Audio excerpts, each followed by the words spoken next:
Start Network is here. Hold no punches! I'm real revolutionary right now. Support this man, Black Media. He makes sure that our stories are told. Thank you for being the voice of Black America, Roland. Stay black. I love y'all. All momentum we have now, we have to keep this going. The video looks phenomenal. See, this difference between Black Star Network and Black-owned media and something like CNN. You can't be Black-owned media and be scared. It's time to be smart. Bring your eyeballs home. You dig?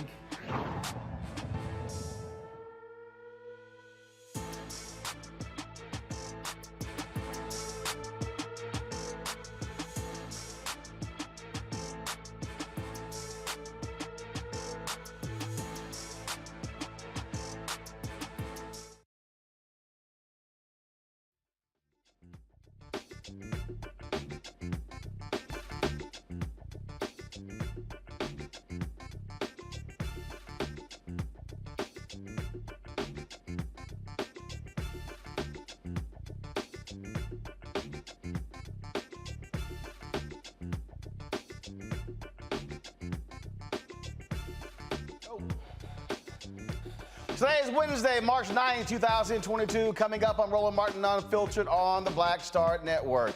Between 2010 and 2020, billions have been spent paying off police misconduct claims. We'll break down those numbers and also talk about the case out of Pennsylvania, where the cop who shot a 12-year-old in the back is getting fired for excessive force. How about trying that cop for murder? Oh, I'm sorry, was I clear enough, Dan Abrams?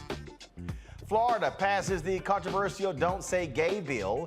The bill, of course, limits what can be taught about sexual orientation and gender diversity in the classroom. Florida State Representative Michele Rayner will explain why the bill faces so much backlash. We'll also show you the remarks of a black state senator there who is saying gender loving and his, of course, impassioned speech on the floor. Vice President Kamala Harris landed in Poland a few hours ago to talk about what the U.S. and allies should do about Russia's Ukraine invasion. And Georgia Republican Congressional candidate Vernon Jones, the fool who was running for governor, but now he's running for Congress, or is he running for United States Senate? I don't know what the hell is, but he's a whack capper. Folks, he has a meltdown during an event. Trust me. You know what? I might make that a crazy as white people segment. Also, folks, Lay's potato chips might have some explaining to do after releasing their new chip bag that looks real similar to Rap Snacks. We'll have the CEO of Rap Snacks here to find out what's going on. And in our Tech Talk segment, a black-owned government payment platform is helping folks pay their debts without penalties. The CEO of Promise Pay will explain how it works. It's time to bring the funk on Roland Martin Unfiltered, right here on the Black Star Network. Let's go. He's got it. Whatever the biz, he's on it. Whatever it is, he's got the scoop, the fact, the find. And when it breaks, he's right on time and it's rolling. Best believe he's knowing. Putting it down from sports to news to politics. With entertainment just for kicks, he's rolling. It's on go, roll, roll, y'all. It's Roland Martin, yeah. Rolling with Roland now. He's funk, he's fresh, he's real, the best, you know he's Roland Martin now.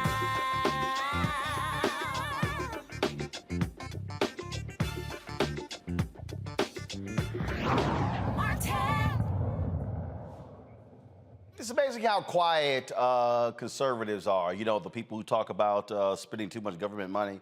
It's amazing how quiet they get when it comes to police brutality. The cost of police brutality, folks, is reaching all-time highs.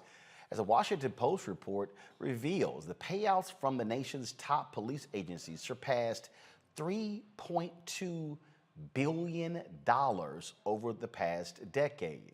According to the Post, of course, the data reflects nearly 40,000 payments at 25 of the nation's largest police and sheriff's departments over the last decade.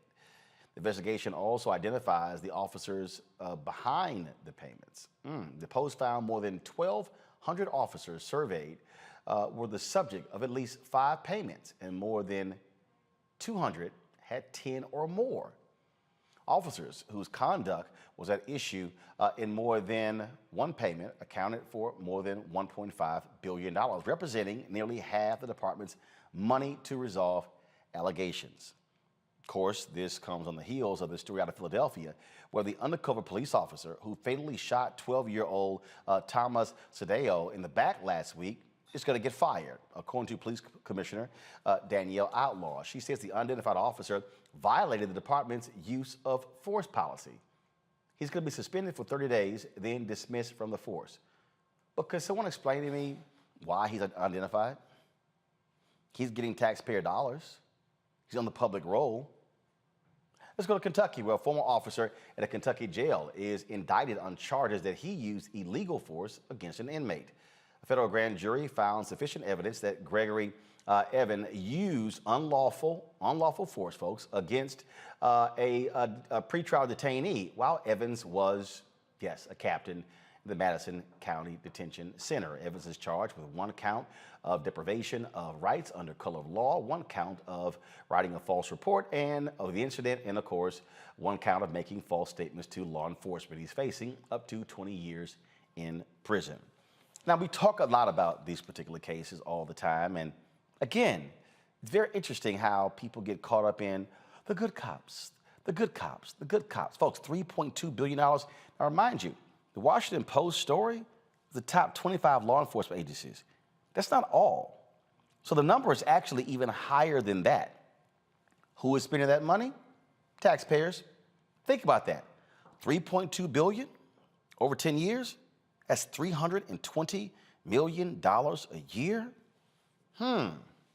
What could we fund for $320 million a year? I thought the issue is training. I thought the issue is lack of resources. Well, I'll say the cops, maybe the resources are going to the payments. And see, here's part of the problem. Because of your qualified immunity, they're good. The cops, their pensions don't get touched. They don't have to pay. They have no liability. So this is the equivalent, folks, of working on a job. Let's say this is the equivalent of somebody working for my show and deciding to walk out of here with that television and walk out of here with that camera and still come to work tomorrow. That's essentially the same thing, that they can just do whatever they want and don't have to worry about any consequences of those actions. Robert Patillo is the executive director for the Rainbow Push Coalition Peachtree Street Project. Lauren Victoria Burke, she writes for the NMPA and the GRIO, Caleb Bethea, communications strategist. Glad to have all three of you here. Lauren, I want to start with you. You have family members who are in law enforcement, and so you see all perspectives here. And what this comes down to are all the folks who sit here and they embrace and they hug law enforcement, but they say nothing about the money. I don't hear Grover Norquist talking about how this is costing taxpayers. I don't hear Republicans complaining. I mean, you hear them talking about, oh my goodness, what is going to be the impact on budgets in Congress? But I don't recall hearing any conservatives decrying how much money taxpayers are spending for brutal cops. Yeah, sure, Roland. Your points are very well taken with regard to the expense, and the Washington Post story was very well documented. The thing I think that is sort of left out of the discussion is how dangerous police work has become in this country, where we have more guns than people, and we have a national FOP that for some mysterious reason will not speak out against any sort of gun control. So it just makes it difficult for police to do their work and not be thinking that they're going to walk through the wrong door on every single call. And for sure, there are so many examples, as we all know, of police brutality that have been, documented, well documented by you and so many others, and they shouldn't happen. It's no excuse for any of this. But increasingly, when you have a situation where it becomes a more dangerous job, you do have these mistakes that are high stakes. These are not, the police are not just your average government employees. Obviously, they have the right to take people's liberty away. When they make a mistake, it can be a very big mistake to cost somebody their life. And that's why we see these huge damage awards. There was actually one just the other day in Virginia, down in Portsmouth, for $11 million because somebody was killed during a police chase. But, you know, today in Washington, D.C., there was a doctor killed who was working at Georgetown. He was carjacked at Florida Avenue and 18th. You know, policing has become difficult. Our society has become very violent, frankly. And these mistakes, I think, are largely not only the result of racism in our society and systemic love for law enforcement and all that, but it's also the fact that police increasingly think that they're going to be hurt or injured while doing their job. And there's this sort of overreaction, quite frankly, in a lot of cases. And that leads to these situations as well. I know what I'm saying. I know what I'm saying is unpopular. Yeah, but here's the deal, though. I do have a lot of cops in my life, and I do hear their perspective often. And I think that it's a job. Policing is a job that most people don't have to do. Most people don't have to do the shoot, don't shoot drill. Most people don't have to make a life and death decision with their gun. So I think it's something that we need to think about when we think about policing as a whole. But it's not always life or death. And the lead item right here in the Post story, Robert, details cops in Detroit busting through this man's door and saying had a search warrant for looking for illegal drugs. He read the warrant. It was the wrong address. We can go, if you go down the line, look at a lot of these cases. It's not about the dangerous job. It's literally about idiot cops operating with impunity and not double checking things. Breonna Taylor is dead because the cops there didn't go back and double check the warrant and would have realized the guy they were looking for was already in jail. Was already in jail. And so we see these examples. Oh, gun accidentally discharged. Ayanna Jones, killed in Detroit. Oh, the grandmother hit me and I accidentally shot and killed Ayanna Jones. Come on. Well, Ron, see, I think the more troubling part of it is that despite the billions of dollars that have been spent on these police settlements, that's not enough money. Well, municipalities have simply decided this is just the cost of doing business. They've given the choice between paying out tens of millions of dollars in settlements every couple of years because a cop has committed another atrocity. They've decided that it's easier to simply keep the police unions happy, keep the fraternal orders of police happy, keep the officers happy, because we saw what happened when police en masse respond to social justice. We saw sick-outs around the country, mass resignations, police officers and the entire department saying they won't respond to anything besides an officer down call. And because of this, they can hold cities hostage by simply not policing the way that it's appropriate. We have to get out of this binary type of discussion where it's either we have unfettered and uncontrolled policing, like we saw in Chicago, where you had to call the United Nations in, or on the other hand, where you have no policing at all. We should have a balanced outcome in the community. And right now, police departments have decided that instead of simply having the most simple criminal justice reform, they would rather act with impunity and simply have the cities pay out these amounts at the price of doing business. So until we can get to the place where we get rid of qualified immunity and officers have to pay individually, not simply the taxpayer, you're not going to see change happen, because it doesn't personally affect the officers,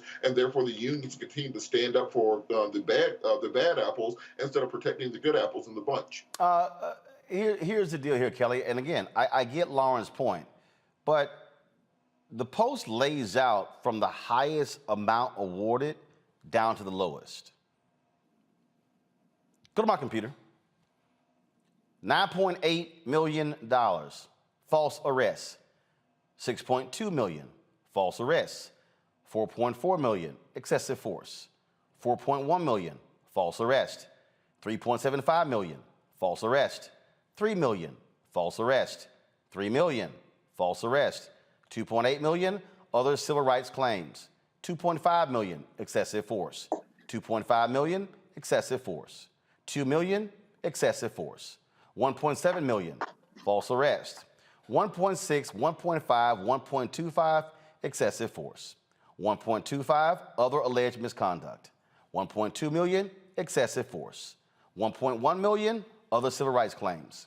1 million, excessive force. 1 million, false arrest.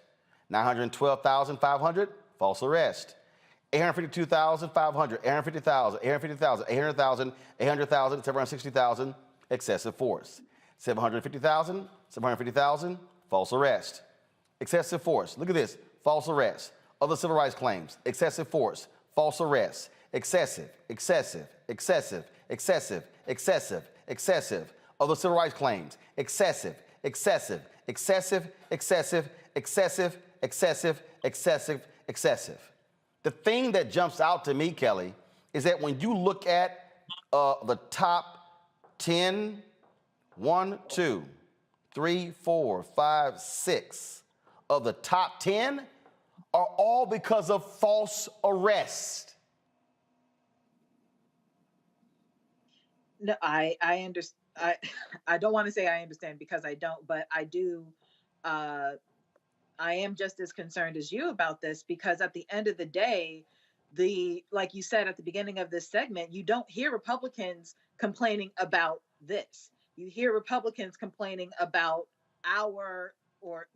some Black people's cry to defund. And it's stuff like this that is behind the rationale to defund the police. The fact that you are using excessive force, the fact that you are doing false arrest, the fact that you are basically being judge, jury, and executioner when you're only supposed to be a cop. And I understand the other side of this being cops basically just wanting to get home at the end of the day.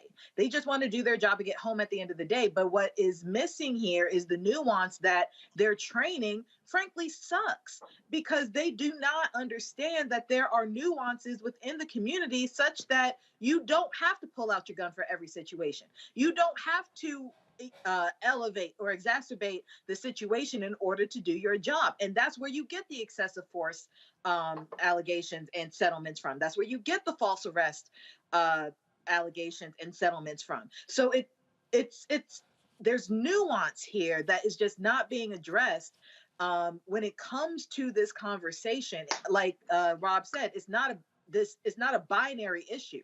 There are several layers to this that just aren't being addressed. And until we address those things, we're going to keep seeing excessive force, false arrest, other civil rights claims being, infringed upon and people having to suffer under these things and having to spend millions of dollars in taxpayers in order to try to make somebody whole. You know what? I'm sorry. I can't lay this at the feet of bad training.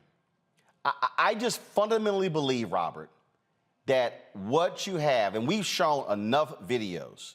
We have shown a lot of videos on this show in the last 3.5 years, on 4 years of News One Now, 4 years of Washington Watch. I think the problem that you have is you have cops who know the moment they get that badge and gun, the law is completely on my side and I'm damn near untouchable. We've seen examples when white folks have been pulled over and the cops have been courteous and the cops have been calm and the cops have asked for information in a very courteous way. Yet we've seen they roll up on black folks, hands already on the gun, tone is different. We've seen it. We've seen the actions. We saw when Sandra Bland got pulled over. Well, that cop knew, first of all, he pulled her over because she got a lane over because she was getting out of his way. He was waiting for her not to turn on her signal light. And then when he arrested her, we heard on the dash cam camera where he was literally going through the law to figure out what to charge her with to come up with something that it'll stick. So I'm not going to say this is training. I think what this is conditioning. And the conditioning is we can do what we want because you know what? It's your word against mine. The cops in this Philadelphia case, they were plainclothes cop, didn't have cameras on them, so we didn't see what happened. But guess what we did have, Robert? We had the ring cameras of the residents, and that's how they saw what happened. This cop, this guy in Kentucky, the jailer, lied on the report, lied to investigators. We see that happening all the time as well. We saw the case in Chicago where there was a judge who was so sickened of cops lying on the stand, he literally reached out to the oversight board and said, I am sick of these cops coming in my courtroom and knowingly lying. That's not, hey, it's the tough streets. That's conditioning. They know they can get away with it. And Roland, look, I think we have to reevaluate how we try to attack these issues, and let me explain why. Because we go about this on a case-by-case, individualized basis instead of attacking it systemically. So the same what you read down that list of all the excessive force cases and the false arrest cases, what's going to have to start happening, and we need state legislatures to step in on this and pass laws to give a private right of action to individuals to basically waive sovereign immunity so that you can bring suits of this nature against the state. But once legislators put a private right of action in there, we need class action suits against police departments and jurisdictions. It's one thing to settle a case for $1 million or $800,000 piecemeal one by one. But if you get all those cases and wrap them together in a nice bow and file them together and you get class certification against the state, well, now you're talking about unlimited damages, unlimited torts, punitive damages being available. Remember, that's how the tobacco industry got brought down. Remember, that's how Willie Gary brought down the funeral home business. When you get those large, massive class action suits that really hit them in the pockets, and we're not talking about millions or tens of millions, but into the billions, well, that is when you're going to start seeing these things change magically all of a sudden. But that's going to take courage on the part of victims who often can't imagine turning down a 6-figure settlement in hopes of getting a 8-figure settlement down the line. It's going to fall on the line of state legislators to put those rights of action in place. It's going to go fall on the backs of civil rights lawyers to not run after settlements so often, but be ready to take these things to trial, put the money up front to prove the cases, file this as a class action, and really change things going forward. Lon, the average settlement comes out to be $17,500. There are very few times when it reaches 6 figures or 7 figures. But the thing that also has to happen is, and that is enough with the excuses. I mean, enough with the excuses. Enough with cops covering up for one another. When you had the cops in the Laquan McDonald case who went to the Burger King, they erased the video. They erased it. They looked at it and they erased it. And then Rahm Emanuel and the city fought for a year for that tape not to come out because they knew Jason Van Dyke was lying. And I've said on this show that if a cop lies on their police report, they should be fired. You've got to change the laws where, a cop can't actually give an interview, an investigation till 3 or 4 days later. Or in the cases where, they can examine the evidence before they talk. No. Can you imagine you being on a job and you get accused of theft, and then it's like, I can't talk to you for 4 days, and then, I get to see all of what everybody else said about me stealing, then I get to talk. I'm sorry. That in any other world, that's not called a fair system. Yeah, and in most jurisdictions, these things obviously are illegal. It's obstruction of justice. The question is, will the prosecutor actually prosecute? We all know that prosecutors and law enforcement work hand in hand. The other thing we might want to think about is you'll notice in a lot of these cases, I know this was the case in Tamir Rice's case and so many others, is you have a cop that keeps magically popping up in situations with regard to use of deadly force, and somehow that officer either ends up on another department or stays on the same department and shoots or hurts multiple people, which if we could get to that one. And in some state legislatures, they've actually tried to deal with that issue. Obviously not a training issue. It's a matter of, I think a lot of these jurisdictions, a matter of low standards with regard to hiring is a problem, particularly in smaller towns. I mean, the bigger police departments tend to have some sort of standard with regard to at least 2 years of military or 2 years of college or something. But in towns like Ferguson, you could end up with anybody on the police force. So if there was a national standard put in place, which of course was part of the bill that Cory Booker was trying to pass, the George Floyd Act, that would be helpful to have that. I mean, these are basic common sense things, but as was mentioned, the police union has a ton of power, a ton of political power, and politicians are completely obsessed with never wanting to say or do anything against police officers, never wanting to say or do anything against law enforcement. And there you have it. I mean, it's a difficult paradigm. It really comes down to lobbying and lobbying money. And the fact that we have so many cops in this country, I think 700,000 police officers in this country. So everybody has at least one cop or somebody that they know, particularly if you're a public official. And that complicates the situation as well in terms of passing common sense things that would purge from police forces bad actors. Well, I just think, Kelly, final point here is that you've got to change this whole view that whatever cops want to do, they can do, and the public, frankly, lets them get away with it. And we have way too many district attorneys who are absolutely in the pockets of police unions and don't want to prosecute them. No, you're absolutely right about that. The fact that we do have so many officers who do things like this is just incredibly unfortunate. But no, you're absolutely right. Folks, got to go to break. We come back. We're going to talk about the Don't Say Gay bill in Florida. Does it make any sense whatsoever? Then again, we are talking about Republicans in Florida. You're watching Roland Martin Unfiltered right here on the Black Star Network.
Don't you think it's time to get wealthy? I'm Deborah Owens, America's Wealth Coach, and my new show on the Black Star Network focuses on the things your financial advisor or bank isn't telling you. So watch Get Wealthy on the Black Star Network.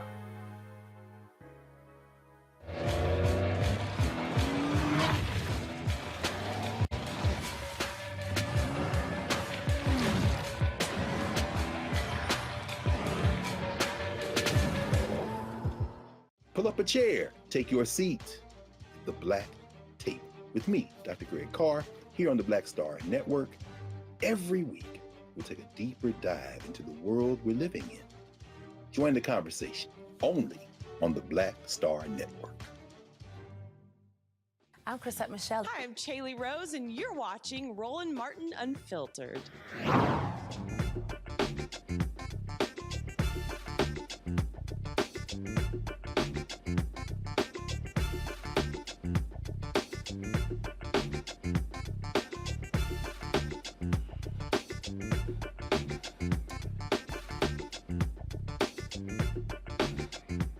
All right, folks, let's talk about Florida. Now, it's always crazy things happening in that state, especially when you have Republicans who have a veto-proof majority and control the governor's mansion. Today, they passed the controversial bill commonly referred to as the Don't Say Gay bill. The actual title is the Parental Rights in the Education Bill. It bars discussions about gender identity and sexual orientation in grades kindergarten through third, and limits discussions in other grades. Conservatives say the bill gives parents more oversight about what the kids learn at school, and that LGBTQ-related topics should be left to families to discuss at home. Opponents of the bill warn it could lead to further stigmatization of gay, lesbian, and transgender children. On Monday, one Florida state senator became quite emotional on the floor as he talked about his struggles coming out as a black gay man. So my dad, who is an amazing human being, he wrote a book not too long ago. And the book that my dad wrote, it was inspiring. As most of you know, my dad's a pastor down in South Florida. The book that my dad wrote was inspired by the loss of my brother. But then as I continued to read the introduction of my dad's book for the first time, he just came out about 3 weeks ago, it was also speaking about his disappointment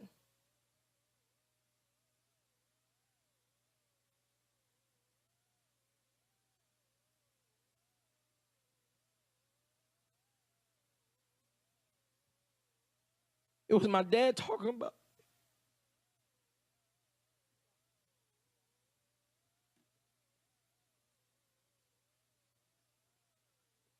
It was my dad talking about his disappointment.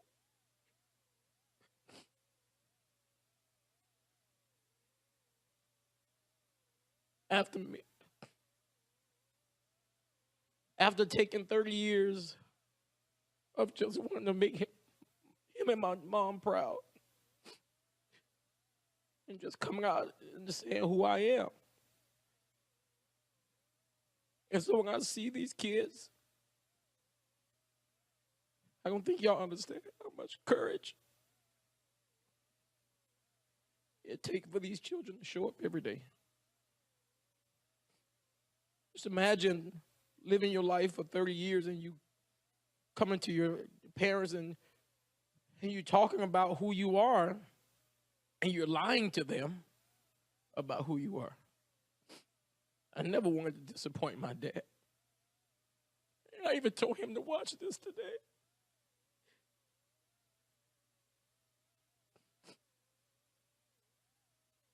I don't think y'all understand that even rerunning for office, it was difficult because people calling your names, just people saying things to you. And all you want to do is serve. I never knew that living my truth would cause church members to leave my dad's church. Or friends to stop talking to me. Or families to make jokes about who you are.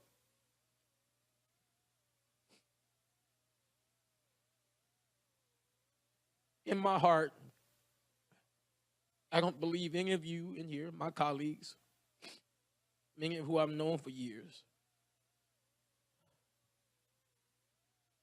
I believe that we all want to do right. But it seems as if politics we have gone down a road to where we're scared to just step out to make sure we're not hurting people. Joining us right now is Florida State Representative Michele Rayner. Glad to have you on the show. Your opponents say, first of all, those who support the bill say it's wrong to call this "Don't Say Gay" bill. They say that's wrong. How do you respond? Well, first, I'm so excited to be with you. I've been a huge fan, and my mother is very excited that I'm on here with you.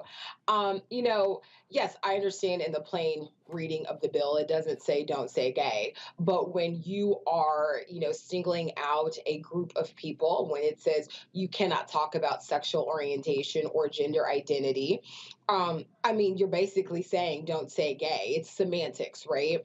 And it's interesting. It's called the Parental Rights Bill, but all of the parental rights that is in this bill have already been codified into law. They were passed last year and before then. And this is basically a bill that singles out and marginalized LGBTQ youth and their families. So Okay, so what is the rationale given for why this bill has been passed? Is it all a part of the attacks on critical race theory, this attacks on this whole notion that old parents don't have enough say in what happens in the classroom? You got Republican lawmakers in Florida who literally, in Iowa, who literally want to put cameras in the classroom so parents can see in real time what's happening.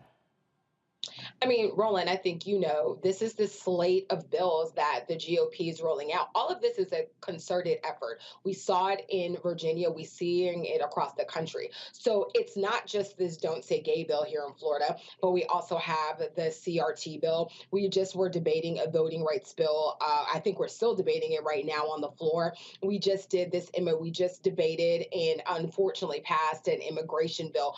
All of this is a slate of bills that is directed at the Republican base, the most extreme part of their base, because unfortunately, it seems that Republican lawmakers don't know how to talk to their voters and their base without making sure that someone else isn't harmed, right? It's all about the red meat. And really what we're seeing in this legislature is that we have both chambers, the Senate and the House, doing the bidding of the governor because he wants to run for president, and we have his spokesperson who is saying the quiet thing, the quiet part out loud, that if you are an opponent of this bill, whether you're an ally or whether you're LGBTQ, you are a groomer and a pedophile. And so we know it's these buzzwords that really is just trying to appeal to the most extreme part of the Republican base.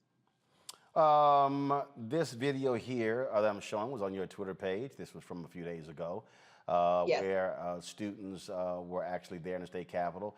We've seen massive protests by students in Tallahassee and other parts of Florida, and they've been letting their feelings known. And for many of them, they're going to be voting in November.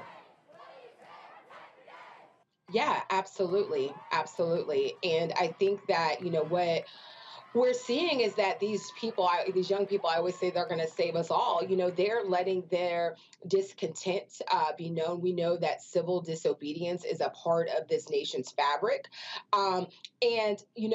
When I did my debate on the Don't Say Gay bill, there's a point where you just stop talking to the lawmakers in the building with you because they've already made up their mind, right? So I started talking to the people. I started talking to the children and their parents and our constituents and even folks who may not necessarily be personally impacted by this bill, to let them know what's going on and to let them know that there are lawmakers that are fighting for them and believing in them and that they are wanted. And here's the thing, Roland, I think that we also have to think about this as Black folks. We know that if whatever happens to anybody, when it happens to us on a more deeper and bigger scale, right?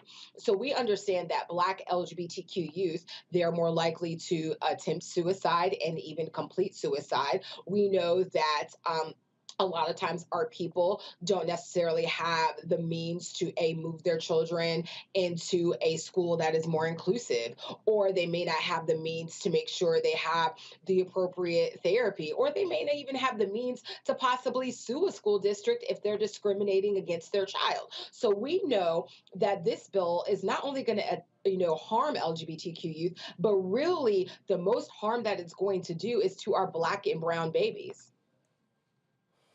Questions up from the panel. I'll start with Kelly.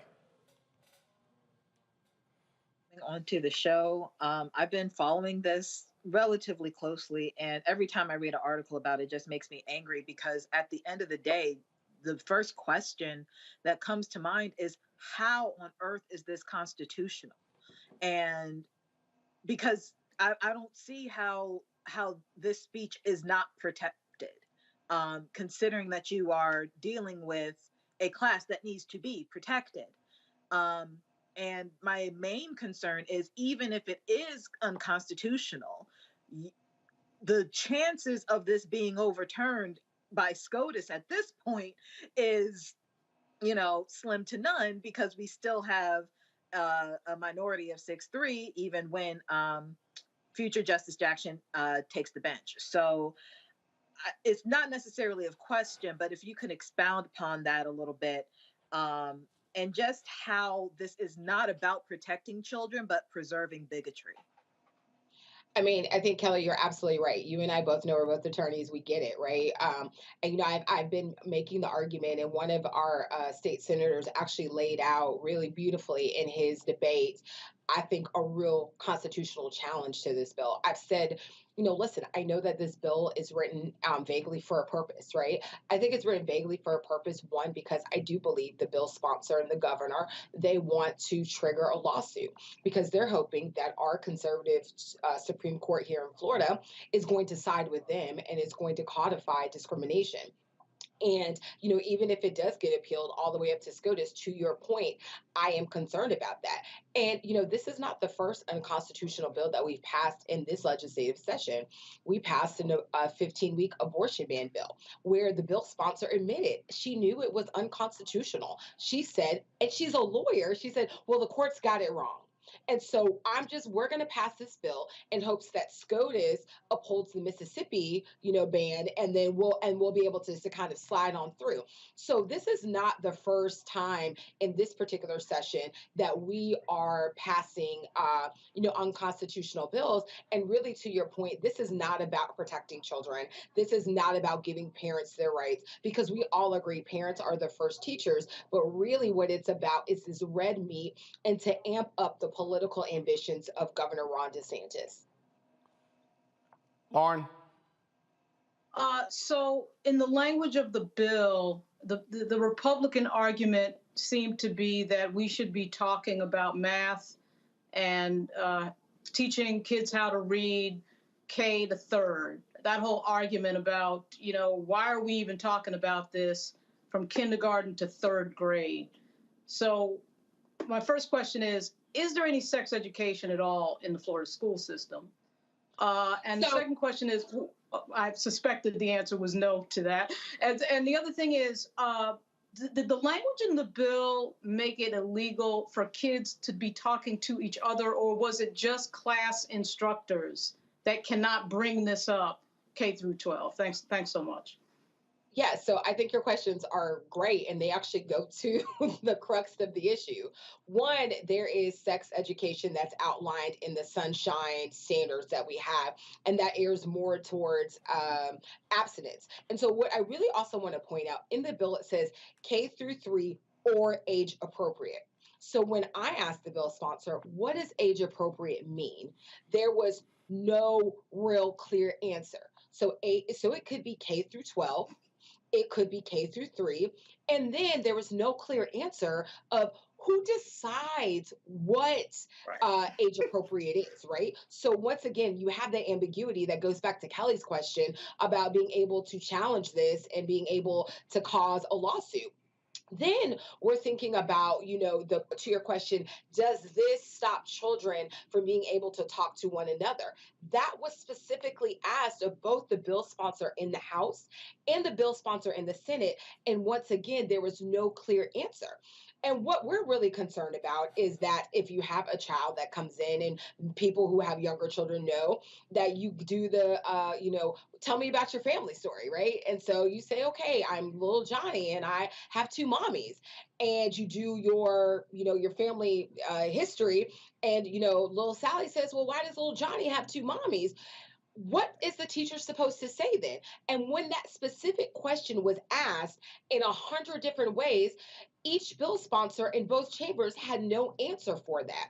So once again, I believe that this bill is vague purposefully to once again challenge to have a lawsuit, with hopes that our conservative Supreme Court here in Florida will codify and will put their stamp on approval of Ron DeSantis and this Republican legislature's bigotry. Robert? Thank you. So I think for the people who aren't following the bill and haven't followed this legislation closely, could you kind of articulate just how draconian this is? Because things like the reporting requirement, if a child comes out to a teacher, they are forced now to report that to their families. Can you talk a little bit about just how deep this goes? Because it's not something you can't talk about it. It's as if they're trying to deny the existence of gay people writ large.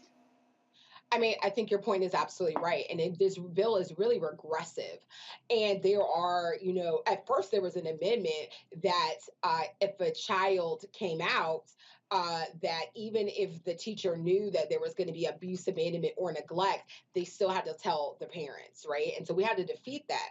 And so now with this, standard that's in the bill, there still isn't clarity of how do you let a parent know, and if there's abuse, abandonment, or neglect, is that still a way to not have to out this child? Because you and I know, all of the grown people that are on this, and hey, listen, I'm a Black queer woman, right? And I came out to my mama in my 30s, and I was nervous as hell, and and my mother and my father loved Jesus, and I was so nervous. So can you imagine a child, right, being able having to come out to their family?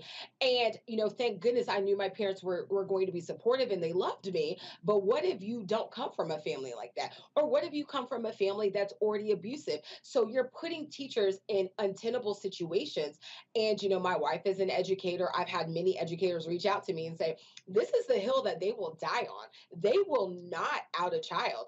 And so that means their license is going to be taken. If they're going to be sued, they're like, so be it. Because we can't talk about protecting children unless we protect all of our children. And then I also, did they ever explain exactly what that means for a child to come out? Because we're talking about younger children. So if a child says, hey, I think I'm in love with little Johnny, is that coming out, or just saying they like playing in the park with them? What exactly is the criteria around this? How exactly is it going to in any way be enforceable? So I'm going to bring you to committee next time this bill is up, and you can ask those questions, because you're absolutely right. Those are the questions that we've been asking, and we have not gotten an answer. We have not gotten clear answers, because you could say, I am Sally and I'd like to wear boys' clothes. Okay, well, what does that mean? I mean, I was a tomboy. But I'm not trans. I mean, I'm a cisgender, woman. So, I mean, what does that mean? And so I think, once again, because of the ambiguity and because of the governor's office saying the quiet part out loud, and the senator that carried this bill saying that, being gay is a trend, and he likens gay people to drug abusers, and that LGBTQ folks are groomers and pedophiles, and if you think this bill is wrong, you're also a groomer and a pedophile. I think we're seeing what the bill really is on its face. It's just meant to be discriminatory and to marginalize some of the most vulnerable people in our community. Well, we see exactly what's going on there. DeSantis says he's going to sign it, and you're absolutely right. This is all about him running for president. Representative Rayner, we appreciate it. Thanks a lot. Tell your mom I said what's up. I will. Thank you. All right, then, folks. Got to go to a break. We come back. We're going to talk about Vice President Kamala Harris going to Europe, talking to the folks in Poland. Boy, these conservatives really trying to call her dumb. I keep trying to tell y'all, you don't attack this sister this vigorously if you ain't scared of something. Also, we'll talk with Alicia Garza about the Black Census Project as they want to get the thoughts and perspectives of more than a couple 100,000 African Americans about the issues they care about the most. Folks, be sure to support us at Roland Martin Unfiltered. Download the Black Star Network app. Our goal is to get to 50,000 downloads by June 1st. We want to hit 100,000 downloads by the end of the year. Apple phone, Android phone, Apple TV, Android TV, Roku, Amazon Fire, Xbox One, also Samsung Smart TV. And of course, please join our Bring the Funk fan club, where every dollar you give goes to support this show. Of course, P.O. Box 57196, Washington, D.C., 20037. Cash App is $ RM Unfiltered. PayPal is R Martin Unfiltered. Venmo is RM Unfiltered. Zelle is rollingismartin.com. And of course, all the folks who give during the show, I'm going to be sure to shout you out and publicly thank you for supporting us, supporting Black media. So let me give a shout out to Napoleon Jemison. Thank you very much for your support, Napoleon. Larry Ray has given during the show as well. And let's see here. I got a couple more before I go to the break. Let's see here. Let me pull up here. We've got Paul Griffin. Thank you so very much, Paul, for your support. And I will do one more. Let's see here. I'm scrolling to pull this up. Because again, I appreciate all that y'all are doing to make it possible. Because trust me, we don't have millionaires and billionaires like these conservatives sending us checks. This is about what you guys are doing. Amelia Rivera, also, I appreciate your support for the show as well. And so, folks, if you give them the show, I'll give you a shout out. All right? I'll be back in a moment.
When did the damn woo-woo song just become like stupid crazy? I came home and I'm playing it around the house, you know, and my daughter was 3, Tiffany was 3 years old at the time. So I'll tell you how long ago. Yeah.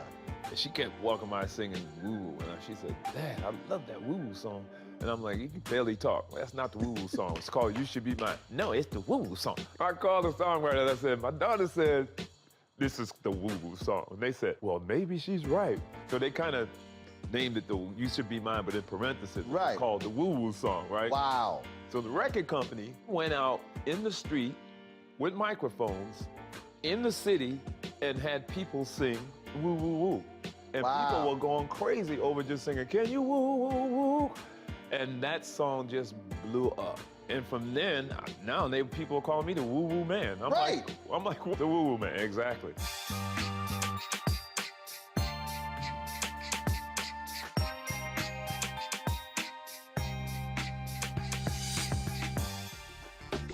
All right, folks, we want y'all to support, of course, watching that Rolling with Jeffrey Osborne. Today is Jeffrey's 74th birthday.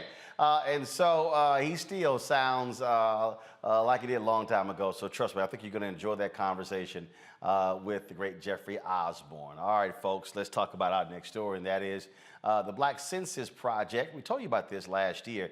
The Black Futures Lab, they've been conducting this Census Project 2022 to find out what Black folks care about the most. Now, the website, and you go to the website, their goal is to get 200,000 African Americans and get their information about various topics, including generational oppression and police violence, inequities in healthcare and economic access. Alicia Garza, the principal of the Black Futures Lab, joins us from San Francisco. Glad to have you back on the show, Alicia. I can't hear. What's up? I think you're on mute. How about that? Lord, nah. See, why is it every time? Why is it every time you got to have a technical issue with me? It's my signature. All that work I put in trying to get you straight on your technology, Lord have mercy. You know, blame it on me being in the middle of a move. But as I was saying, thank you so much for having me. It's great to be on with you today. All right, so let's talk about this here. First of all, last time y'all did this, how many folks did you have respond? The last time we did the Black Census was in 2018, and we had over 30,000 respondents from all 50 states across the nation. What we're so proud of with this survey, Uncle Roland, is that it is currently the largest survey of Black people in America in 157 years. This year, we're shooting for 200,000 responses, which would break our own record of being the largest survey of Black people in America. Now, Black people, when we see polls and surveys, Black folks say, didn't nobody call me? Well, here's a perfect example. You don't need to be called. You can actually fill it out yourself. Exactly. This is what's so great about this survey. It's quick and it gets right to the point. We don't sell your information. In fact, you opt in to giving us your information. We don't collect anything personal unless you want us to have it. And what we do in this survey, Uncle Roland, is we're talking about the things that Black folks care about. We want to hear from you. What are you experiencing every single day?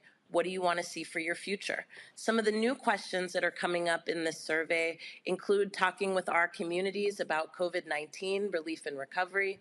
We're also talking about white nationalism and asking about experiences with that. We are also very much wanting to know about where it is that our communities take political action. What we know is that we're coming up on a midterm election that has incredible consequences for our futures.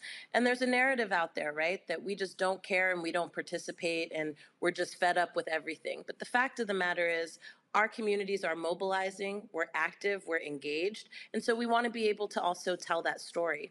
What we're going to be doing with this data is making sure that we are compiling it into a revised and updated Black Agenda 2022, which we will use to activate and energize Black voters in our priority states and across the country to turn out to vote, not for personalities or politicians, but for who is going to best represent us on the issues that we care about. But I mean, the other reason why, again, this is important is because when it's done, when y'all are able to say this is the most extensive survey on what Black people think. Now, here's the question. How do you verify that Black folk are actually filling a survey out? We have a very active presence on the back end of the survey because we know some people are out here trying to cat off and skew responses and put in fake things and whatnot. But we do a lot of work on the back end to filter out responses that we know are trolling, and we pay a lot of attention to what's coming in. We're not, we're trying to make sure that this data is very much dependable. And we're not just collecting data online, we're also collecting data in person, face to face. So in just a couple of weeks, we're going to be unveiling our Black Census Project organizing trainings in our priority states, which include California, Louisiana, Wisconsin, North Carolina, and Georgia. And what we'll be doing there is training locally based, Black-led, Black-focused grassroots organizations to take these surveys out into our communities. We're doing focus groups with communities that are often traditionally left out of surveys like Gallup polls and things like that. We want to hear from folks who are living in rural areas. We want to hear from Black people who are migrants to this country. We want to hear from Black folks who are currently and formerly incarcerated, and on and on. And so what that takes is peer-to-peer contact. Oftentimes those traditional polls don't reach folk like that, but we're going to go out into our communities and make sure our voices are counted and that our communities' experiences are heard. All right, let's see here. Questions from our panel. I will start with Lauren. Hey, Alicia, nice talking to you. Good talking with you. I just wonder logistically how you do this. You obviously know there's 40 million Black people in the country, and the government census costs billions of dollars. How do you feel confident about getting enough responses when obviously the goal being 200,000? I don't know nothing about math, but can you take that 200,000 or 30,000 and then be able to say accurately that it reflects 40 million people? Like, how do you handle that? Thank you so much. Yeah, thank you for the question. It's excellent. And you're right. This is a massive undertaking. We have, the government census, which costs billions of dollars, and they still can't figure out how to get to our communities. But that's the problem. It's that they don't activate us to activate each other. And they continue to kind of form questions and stories about this project, their project, in such a way that leads us to be distrustful. What's unique about our process is that it's about us by us and for us. And we don't try to project one single message for all Black communities. And in fact, one of the things that we really emphasize is that the responses of these 200,000 Black folks that we are seeking are reflective of the complexity of thought, experience, and opinion in Black communities across the nation. We couldn't pretend to speak for all Black people, but we don't even try to. What we want to do is make sure that all of our communities are being engaged, that our experiences are at the forefront of shaping public policy, and this is the first step in doing so. Thank you. Robert. Thank you so much for joining. Thank you for everything that you're working on. So in 21st century data, very much is the new natural resource. It's the most important thing, frankly, that companies can have. How will this information help to shape things like public policy, legislation, how we interact with corporate America by gathering this amount of data about Black America? What this data allows us to do is dig into the complexity of Black political thought, experience, and solutions. What we've done with this data over the last 4 years is we've translated it into good public policy, and we do that in a few ways. Number one, through our Black Agenda, which looks at the core issues that Black people in America are identifying that they want to see dealt with, and then also the solutions. And we've turned that into policy language that can be moved in cities and states across the country. And in fact, even with this new administration, we used some of this data from the Black Census to impact and influence our Build Back Bolder agenda. And we had several conversations with various levels of the Biden-Harris administration about public policy that would reflect the needs and dreams of Black communities across the nation. We also at the Black Futures Lab and the Black to the Future Action Fund use this data to inform our Black to the Future Public Policy Institute, where we tap grassroots community organizations across the nation, and we train them on how to turn these issues into public policy that rewrites rules in our communities and makes life better for us. So for us, and we've also used it in terms of mobilizing, activating, and educating Black voters to turn out and to get engaged in their communities. One of the things we heard most commonly in 2020 as we were getting voters to turn out was that they really weren't impressed with politicians. They really wanted to understand, what are you going to do about the issues that we care about? We put that agenda in front of people who seek our votes, and we tell them and we ask them to commit to a list of things in that agenda in order to gain our support. And so there's a ton of ways in which we use this data to build Black political power, and we're just getting started. Kelly. Hi, thanks for coming on the show again. I just love talking with you. So thanks for having me. Similar to Robert's question about how you guys use the data, in the reverse, are there any theses that you guys are trying to back and prove using this data? So like if you already have kind of like, you know, like a thesis statement that you're trying to prove, is there any of those that you have at your disposal regarding the kind of questions that you guys administer to those who answer the survey? Absolutely. I mean, we have some assumptions, and we want to use this data project to test those assumptions. Every month, or every other month, we do running polls of Black people that we call temperature check polls. And these are around issues that Black people throughout the country want the Biden-Harris administration to prioritize. What we've seen over and over again throughout these polls is that the kind of top 3 issues that Black communities who are being polled want to see action on is COVID-19 relief and recovery, specifically in the form of an ongoing stimulus payment of $2,000 a month that they say they will use for rent, utilities, gas, and all the things that we need to kind of get by. The other thing that we're hearing is that Black communities want to see concrete action to address extremism and white nationalism. And that looks a bunch of ways. The solutions that people are putting forward you can find at Black2 thefuture.org. But some of the solutions people are talking about include weeding white nationalists out of federal and municipal law enforcement. Other solutions that people are putting forward is expanding the Civil Rights Division at the Department of Justice to be able to monitor, track, and hold accountable white nationalists and folks who are engaged in extremist violence. The other major issue that we're seeing that people want to see action on is voting rights and protecting existing rights and expanding those rights. In our Black Census survey, we are talking to more people than we do in our temperature check poll. Our temp check poll only talks to 1,000 Black folks every other month.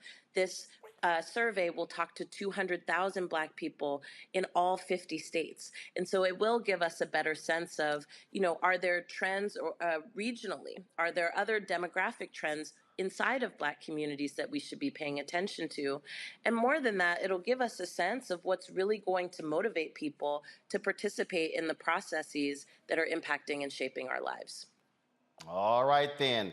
All right, Alicia, tell everybody where they can go to fill this Black Census out. Please go to www.blackcensus.org to fill out the survey, and you can also share it with your friends and family. Again, we need 200,000 Black folks to take this survey, so we need you to help us get out the word. And if you want to figure out and find out how to get involved with our organization, just visit blackfutureslab.org and sign up to get involved. We've got plenty for you to do. All right, Alicia, I appreciate it. Thanks a bunch. Thanks for having me. All right, folks, got to go to a break. We come back on Roland Martin Unfiltered. We'll talk about Vice President Kamala Harris going to Poland. Ryan Coogler got arrested for trying to withdraw his own money. Really, Bank of America? That's how y'all do it, brother, in Atlanta? Also, we'll talk with the CEO of Rap Snacks who says, Lay's, why y'all trying to bite off our look? We'll break that down as well. And we'll also got some headlines to share with you. Lots more to discuss right here on Roland Martin Unfiltered on the Black Star Network. Folks, don't forget you want to support us, what we do. I told you, those of you who support us on the air, you're going to get a personal shout out from me. Of course, when you give, again, every dollar you give makes it possible for us to do what we do. Anthony McCants, Amani Woods, thank you so very much. Joel Clark, I appreciate it as well. Thank you so very much for y'all's support. Let's see here. Andre Morgan, thank you as well for hooking us up on Zelle. Folks, again, if you want to support us and do what we do, please Cash App, $RM Unfiltered, PayPal's R Martin Unfiltered, Zelle, Roland at RolandSMartin.com, Roland at RolandMartinUnfiltered.com, Venmo is RM Unfiltered. Of course, you can send a money order and check to P.O. Box 57196, Washington, D.C. 20037. Back in a moment.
Hi, I'm Dr. Jackie Hood Martin, and I have a question for you. Ever feel as if your life is teetering and the weight and pressure of the world is consistently on your shoulders? Well, let me tell you, living a balanced life isn't easy. Join me each Tuesday on Black Star Network for A Balanced Life with Dr. Jackie. We'll laugh together, cry together, pull ourselves together, and cheer each other on. So join me for new shows each Tuesday on Black Star Network. a Balanced Life with Dr. Jacqueline.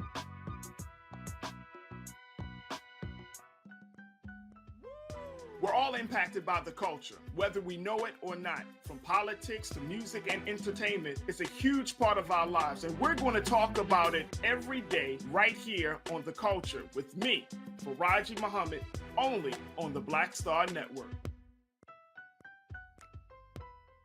Black TV does matter, dang it. Hey, what's up, y'all? It's your boy Jacob Lattimore, and you're now watching Roland Martin right now.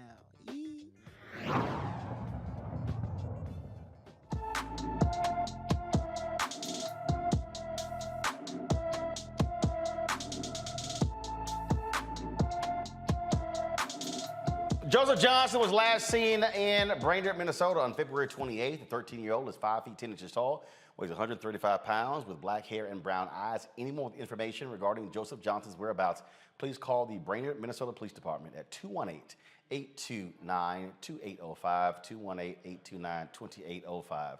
Vice President Kamala Harris is in Poland right now to talk about the Russia-Ukraine invasion. She tweeted this upon her arrival. I am en route to Warsaw, Poland, and later this week to Bucharest, Romania. This trip comes at an important moment as the United States continues to demonstrate unity with our NATO allies and provide support to the people of Ukraine in response to Putin's invasion of Ukraine. The U.S. rejected Poland's plans to make fighter jets available for Ukraine.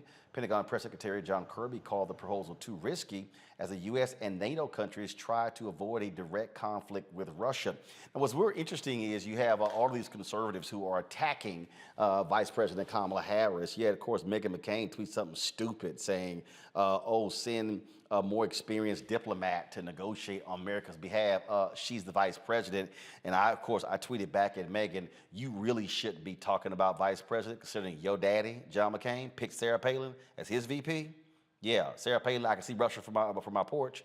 And also, you have this on Fox News where Greg Gutfeld, who just makes a continuous ass out of himself, he said this BS. To Geraldo's point, that this is not a discussion we should be having with the world about like how this all went down. But I think it was because the polls tried to force the White House's hand on it. And now she has to go over there and try to clean it up. I don't know if it can be. Yep. Go ahead, Greg. Yeah, I wonder how her laugh translates in Polish.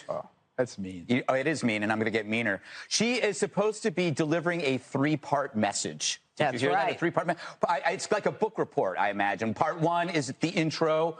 Part 2 is root causes, and Part 3 is the index. Right? This is pure. This is the first time I've seen virtue signaling as foreign policy. Right? They are just sending her there to send her there, and it replaces actual real progress or action. That's the problem with virtue signaling in general. People go on Twitter, they type something, and they instead of actually doing something. So this is exactly like that. I go back to the crazy idea of the mediation.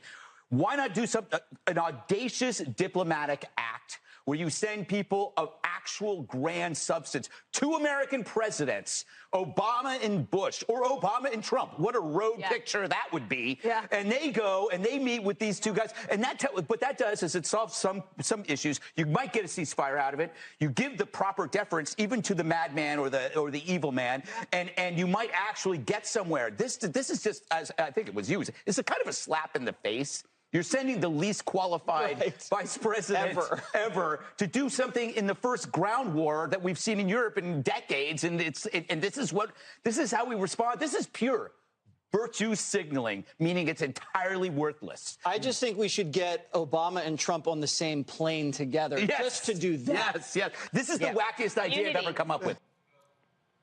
That's the dumbest damn idea you ever heard in your life. Robert, it's interesting to listen to these fools. You had like Ben Shapiro, who a couple of weeks ago was saying, stop Russian oil from being imported. And now when Biden has done it, now going, oh, he's only doing it to avoid getting blamed for gas prices. These people are sheer idiots who listen to conservative talk radio and conservative news. Well, it's entertaining because somehow Kamala Harris as a senator will be less qualified than the host of The Apprentice to go negotiate us out of World War III. I mean, what are these people talking about? The guy who bankrupted casinos is supposed to all of a sudden be a foreign policy expert. And let's look at the facts. Donald Trump's first big scandal was because he was sold out to the Russians. His second big scandal was because he was sold out to the Ukrainians. So why would we ever trust anybody, even within that orbit, to have anything to do with this conversation? We have video after video, President Trump in Helsinki prostrating himself to Putin, saying he trusted him over the intelligence agencies. So these folks have absolutely no area to talk. They fomented this crisis over the course of the last 4 years and then dumped it again on Biden's lap. And Kelly, seriously, I got a radical idea. Let's send Obama and Trump. No. I'm sorry. We can do probably better by sending, Wayne's World, okay, as opposed to Donald Trump. I mean, I'm a better choice than Donald Trump. Everybody on this panel is a better choice than Donald Trump. But to, again, just diminish and dilute the power of a Black woman in the second most powerful seat in the nation, just because you're salty that it's not you, it's rich. If anything, just by way of her record and her career up until this point, Kamala Harris might actually be the most qualified vice president we've ever had in the history of this country. Her being a Black woman is just another accomplishment on top of that, as far as I'm concerned. And she was born into that. So meanwhile, this man has, I don't even know his name. All he has is Fox News, which more or less is a farce of a news network in the first place. I ascribe to the saying, I ignore ignorance. That's exactly what I do when I see clips like this regarding the Vice President of the United States or any powerful Black person who this white man could never. And Lauren, it's amazing listening to some of these fools who clearly have never read anything. First of all, NATO is an alliance. And the way it goes, if a NATO country is attacked, then all are attacked. So the reason they said no to Poland is because if Poland sends Polish planes for Ukraine, that means NATO is now fighting Russia. If NATO is now fighting Russia, the United States is fighting Russia. And this is, again, clearly none of these people paid any attention to government class growing up. Roland, and even if they did pay attention to government class growing up, it doesn't matter. The reason that they're attacking Kamala Harris is that they are scared of Kamala Harris. And if you notice, okay, hold on, y'all. It's Kamala. You and Robert said Kamala. It's Kamala. Her name is Kamala. Okay, go ahead. Thank you. Okay. And it's Vice President Kamala Harris. It's Kamala. You learned that on the plane. No. I've known it for a long time. It ain't Kamala. It ain't Camila. It's Kamala. Okay, I got it. It's Kamala. Okay. So the reason that they're attacking her is they're afraid of her. You'll notice that the stupider the people are, the more the attacks, the Greg Gutfelds, the Tucker Carlsons, because they can never be her. If she retired tomorrow, they still would never do more than what she's done already in her career. She was the AG of California, and then she's a U.S. Senator from California. Now she's the Vice President of the United States. And they know there's probably going to be some sort of interfamily discussion in the Democratic Party as to whether or not Joe Biden is going to go again. Obviously, he probably will. But, there's a chance that it could be her in 2 years. You never know. And even if it isn't, there's a chance that it could be her in 6 years. They know that. So every move that she makes, everything that she does, they criticize no matter what. It is jealousy. It is trifling. It is embarrassing. And they'll never be where she is in the spaces that she's been in. It kind of reminds me, I forget whether it was Serena or Venus Williams, but they, I think it was Serena. They had a press conference and, finally, she did an interview where she basically said, look, these dumb questions that I get from reporters, I realize I'm answering questions from people who can never do what I've done in my life already, can never achieve what I've achieved. That's the position that Kamala Harris is in and Ketanji Brown Jackson are in. They're constantly having to deal with people who are never going to do the things that they have done, and they know it. And they're ticked off. They're pissed off. You know, they're jealous. And so it's interesting to watch because, I mean, to Kelly's point, I mean, the stupidity of what we just watched over the last 4 years. We just had the stupidest president in American history in that White House for 4 years. This is the guy that got up in front of everybody and told people to inject disinfectant into their veins for COVID. I mean, he's an idiot. And so none of them can speak to intelligence one way or the other. But for them to defend that and ignore it and then criticize Kamala Harris is outrageous and embarrassing and stupid. Deep down, they know it when they go to bed at night and stare into the darkness. They know that this is all nonsense. But what they're really afraid of is her becoming president of the United States. It's the caucasity. Yeah, man, that's all it is. And again, you sit here and you keep seeing the craziness as well. And then also, people, can y'all stop buying the silly stuff? Cheryl Lee on YouTube just said, Kamala Harris incarcerated more black men than all previous attorney generals in California. Y'all, you're the victim of a Russian troll farm. I mean, my goodness. This again, it's amazing what happens when I see folks who lay that out and who go here, not even understanding that California had a 3 strikes law, meaning it was passed by the legislature. So it's a little hard to get around the law when you're the attorney general because you kind of got to enforce the law. So you might want to actually change the law. So I'm just saying. Folks might want to just look at those particular facts. All right, y'all. So let's talk about, first of all, I'm going to do this let's talk about business, and that is Lay's. Now, many of us eat potato chips, but, you know, when you're out there marketing, when you're out there trying to sit here and get your thing going, then you could sort of walk into a little fundamental problem. Well, my next guest says that Lay's is infringing upon their look. So Rap Snacks, they say that it's amazing how similar Lay's is copying their style, if you will. And so let's break this thing out. Of course, this is the bag right here where they're honoring Argentinian soccer player Lionel Messi. And of course, they look really similar to Rap Snacks Rap Icons series. And so joining us right now is the founder and CEO of Rap Snacks, James Lindsay, joining us from Miami. All right, James. So what's up? So you're saying that Lay's, y'all couldn't get creative? You took out. You really think that they're taking the style from Rap Snacks? Well, let me first and foremost say this, Roland. We didn't know anything about what they were doing until our consumers actually talked about it on Twitter. And when we started to look at it, we really said, wow, this is pretty similar to what we're actually doing in the marketplace. And this is not new. I mean, anytime that you have a company like Rap Snacks who is really disruptive to the marketplace, you're going to have these major companies that are going to try to really bite the image and the style, from your packaging as well as flavor profiles, but it's very similar, and we think so. All right, and so so here's the tweet. So go ahead and pull it up, y'all.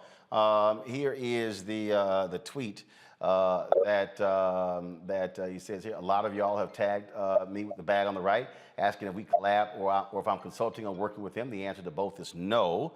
The bag on the left are my Rap Snacks Icon series, designed featuring Biggie, Master P, and Snoop. The right is their GOAT edition. Have y'all reached out to Lay's to say, hey, what up? Not at all, Roland. I mean, we know what's going on. Like I said, Rap Snacks is a disruptive brand. We are innovative. We're definitely doing very well in the marketplace, and we know that they're going to protect their market share any way they can. So we're prepared and we're ready to move forward with, some of the things that we're doing to keep innovating the marketplace. And so no challenge to them, no cease and desist. You're just simply saying, hey, we see it, but we're just going to keep moving.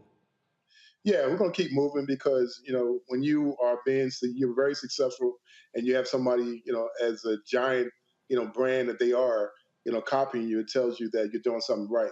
So we're going to keep doing what we do right, keep moving forward, and we'll see what happens in the future. First of all, in terms of Rap Snacks, how are you guys doing in terms across the country? How are your sales going?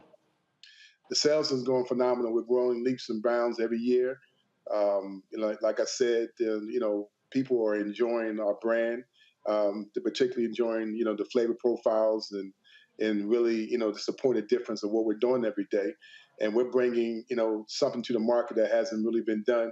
It's a contrast to what our Black imagery has been, for years, where you talk about the Aunt Your Mamas and Uncle Ben's, which has really been a mockery, of our race. We're doing something that, people can look up to and say, hey, we're actually promoting, this artists who are really great business people, and we're creating, role models in the next segment of branding that will come right behind us. One of our YouTube folks said, wait a minute, I thought Master P owned Rap Snacks.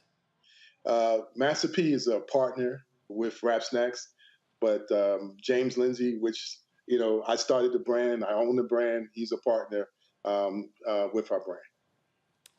And how many states, how many stores you guys are now in? We're in every store you can name. We're in Walmart, we're in Target, we're in most of the convenience store chains around the country.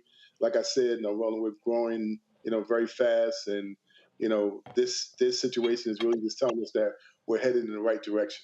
All right, James Lindsay, Rap Snacks. I appreciate it, man. Thanks a lot. Thank you, buddy. I appreciate you. All right, folks, when we come back, more of Roland Martin Unfiltered right here on the Black Star Network.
They put 10 in here? 10, and you don't come out till you die. And you eat him, you hoop 10. Oh my God.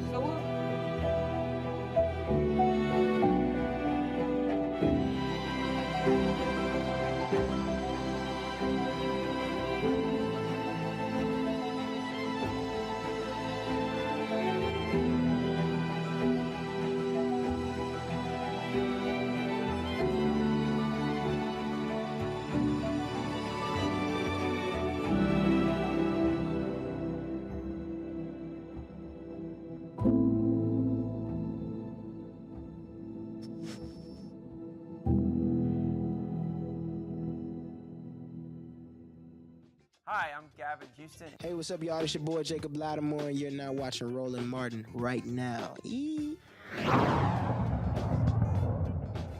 All right, folks, part two of our trip to Ghana, 2019, the year of return, will air at 8 p.m. Eastern on Friday, right here on the Black Star Network. So you don't want to miss that. It was an amazing first part last week, and so we cannot wait for you to see the second of our 10-part docuseries. Okay, folks, we go from Africa to Wakanda.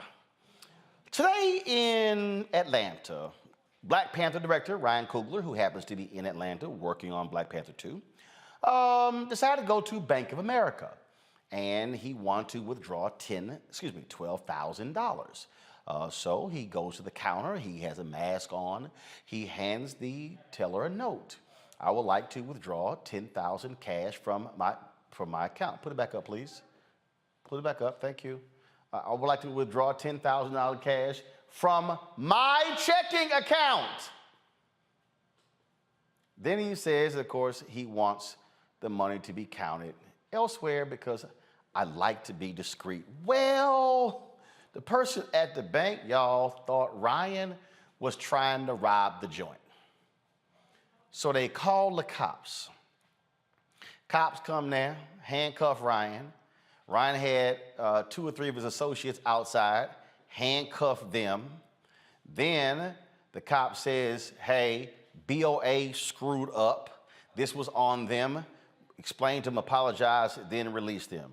Coogler released a statement stating that BOA has reached out to him. It should not have happened. This is what Bank of America said. We deeply regret the incident, that this incident occurred. It never should have happened, and we have apologized to Mr. Coogler. Robert, the note said, I want to withdraw $12,000 from my checking account. How in the hell does that go, hey, black man trying to rob the joint? Look, this is just part of being African American in this country, and particularly being a black man, with the way that this country sees you. Let's understand, when we talk about white privilege, for some reason people think that we mean you don't, that just by being white, things will be perfect for you. No, we're saying that very often you don't have experiences such as this. There isn't this presupposition or prejudice against you where they believe only the worst about you. But this ain't white people. The teller was black. I understand that. What I'm saying is that it's so deeply entrenched in our culture, in our media, in the way that black men are seen in this country, that there's a presumption of criminality that takes place. I had a very similar experience like this happen to me when I was cashing a settlement check from a case for $100,000. The next thing I know, there's 4 police cars outside in Atlanta. So this is a systemic problem that we have within this country, where when they see a young African American male, their first thing they think is rapper, drug dealer, something criminal, not something that you're a successful black man doing business the way you're supposed to do business. Lauren Coogler said this should have never happened. Bank of America worked with me and addressed it to my satisfaction, and we have moved on. This took place on January 7th. And again, here's Coogler wearing a hat, sunglasses, and a COVID face mask. He goes to the counter, and it's clear. I mean, he handed the teller a withdrawal slip. It's a withdrawal slip. That's what it's supposed to be. And I don't understand, I don't care if you black or white, how your ass get confused when it says $12,000 cash from my checking account? You get confused because you watch too many TV shows and have a wild imagination, and the person standing on the other side of the window is black. That's how you get confused. I mean, it's completely ridiculous. And I'm surprised that he hasn't sued their asses, quite frankly. I mean, there's no way that should have happened. So this is too funny here, Lauren. This is too funny. I'm reading the Variety story. The teller misinterpreted the situation as an attempted robbery when the amount of the transaction exceeded $10,000 and triggered an alert notification from Coogler's bank account. The teller then informed her boss that she suspected it was a robbery attempt, and together they called the police. Lauren, how hard is it to say, sir, could you please present your identification? He probably presented it. I mean, most people, I had a large transaction about a year ago, and similar, it wasn't a similar thing in terms of they call the cops, but what I found is that any transaction at a bank involving a black person over $5,000 to $10,000 is cause for alarm, apparently. I had a transaction that involved a check on a sale of a property. So it was a fairly large check, and the bank tried to freeze the money for 2 weeks. They just invented that rule for me. Walking into the bank, I said, we're not freezing the money for 2 weeks. What are you talking about? It was just crazy. I mean, so part of this is, of course, the jealousy of, I hate to get back to the subject of jealousy, but let's be real. The person on the other side of the window probably doesn't have that much money in their account. The average bank account in this country, I think, is under $2,000. So if you have a transaction, and of course the Patriot Act, I think, mandates that over $5,000 has to be reported to the government. You have a bigger transaction. Everybody wants to get crazy and wants to get excited, and I have absolutely no idea why. I mean, he's in Atlanta. The shocking thing about this is he's in Atlanta, Georgia, where there's a lot of black people sitting around with large sums of money doing business and engaged in all sorts of creative things that would involve transferring a hell of a lot more than $12,000. So this is a bank teller with too much time on their hands. I mean, it's crazy. And I don't know. I don't know what to say. The cops must have been like, what the hell is this about? Everybody's wearing a mask when they go in the bank, so everybody's used to that. This is back in January. I'm surprised we're just hearing about it now, but it's outrageous. It should have never happened in a trillion years. I just, Kelly, and I'm sure, I'm sure that black bank teller, I hope she don't tell nobody it was her. I mean, I would take that to my grave. Like, you can't get that out of me. An affidavit, sworn testimony, nothing. Like, that is going with me to my grave if I were that bank teller. Not just because I put a black man's life in danger. That's enough. But I don't know who Ryan Coogler is. Like, we missed that part. How do you not know who Ryan Coogler is? Especially, like, the Black Panther movie, Chadwick Boseman, all the things, Fruitvale Station, just like the blissful ignorance of it all is astounding to me. But that aside as well, why would you want to count $12,000 at the counter? That just does not seem safe to me anyway. So for me, him asking the teller to do that, I would have thought that's protocol. I mean, I'm not balling like Robert and just has six-figure deposits all willy-nilly. So I don't know those things. I'm not at his level yet. I'm going there, praise God. But until I get to that point, I don't know these things. So $12,000 at the counter when you got people behind you, that seems more unsafe than to go in the back and be in a more secure environment to count the money. So it's just messed up on so many levels. But primarily, how do you not know as a black person who Ryan Coogler is? Well, first of all, look, I mean, Ryan ain't the most public person. He's not. He doesn't do tons of interviews, so it's very easy not to know who the hell Ryan Coogler is. It's not. The problem I have, though, is that, look, transactions happen in banks every single day. Right. This is real simple. You come up, you present a slip, you ask, this is what I want. They check to see if the money's in the account. You turn over the necessary identification to get your money, and then they hand you the money.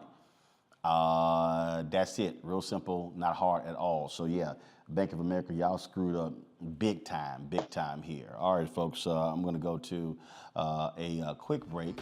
We come back, we're going to talk for our Tech Talk segment with an entrepreneur about her unique concept when it comes to government, dollars, getting paid.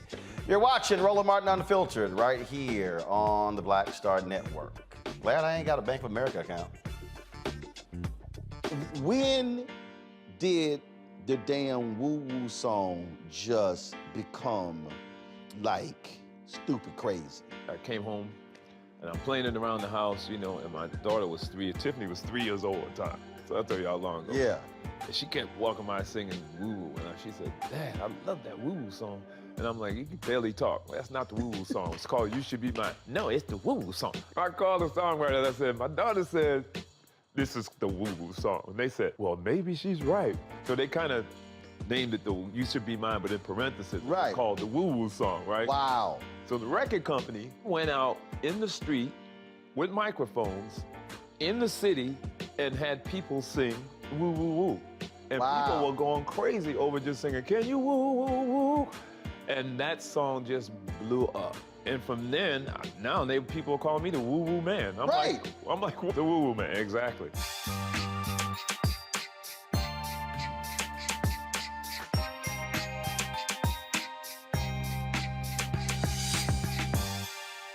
Peace and love, everybody. I'm Purple Wonder Love. Hey, I'm Don.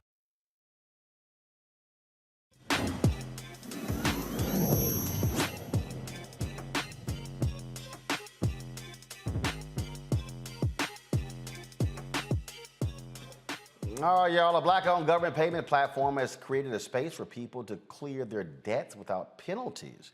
Promise partners with government agencies to help those with financial struggles pay off government debts. To explain how all of this works, the CEO and co-founder of Promise, Phaedra Ellis-Lampkins, joins us from Oakland. Phaedra, how you doing?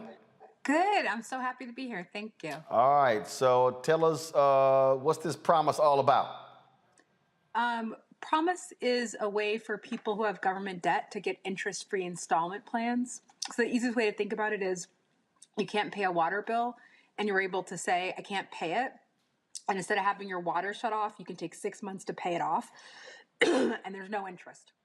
So when you say government debt, so this is a local, state, local, county, state, federal, are there any limitations?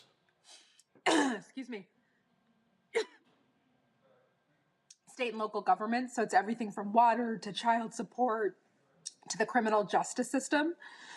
We want people to not face the consequences. And so instead of losing your license or losing your barber's license. So hold tight 1 second. I'm gonna do this here. I'm gonna let you get a drink of water so you can clear something that's in your throat so you can be able to talk. And so what I'm gonna do is I'm gonna come right back on the show. And so let's do this here, okay, folks? I'm gonna do this here.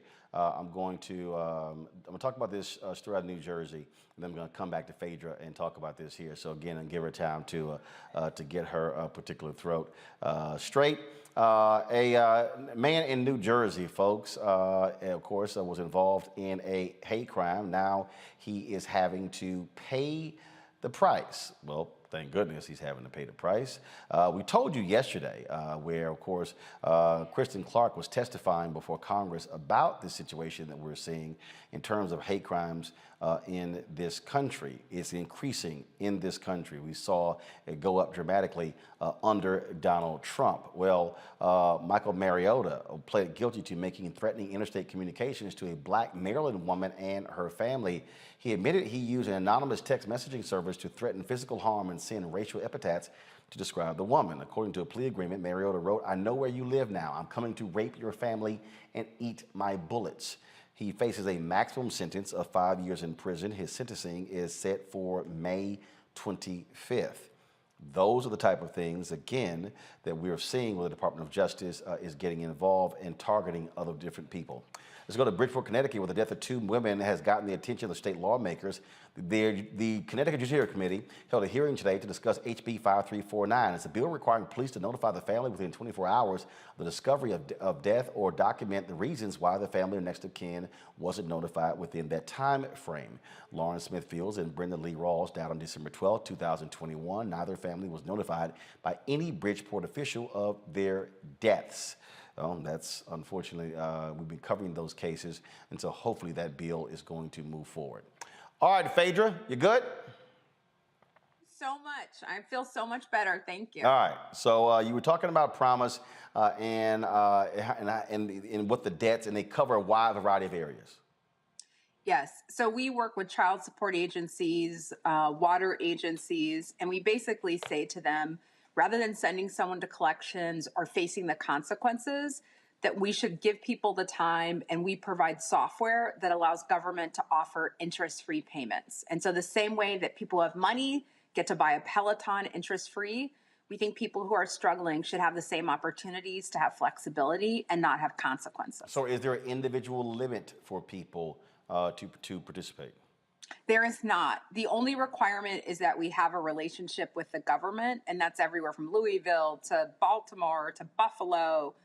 And we work with those folks, but some people work with us in multiple places.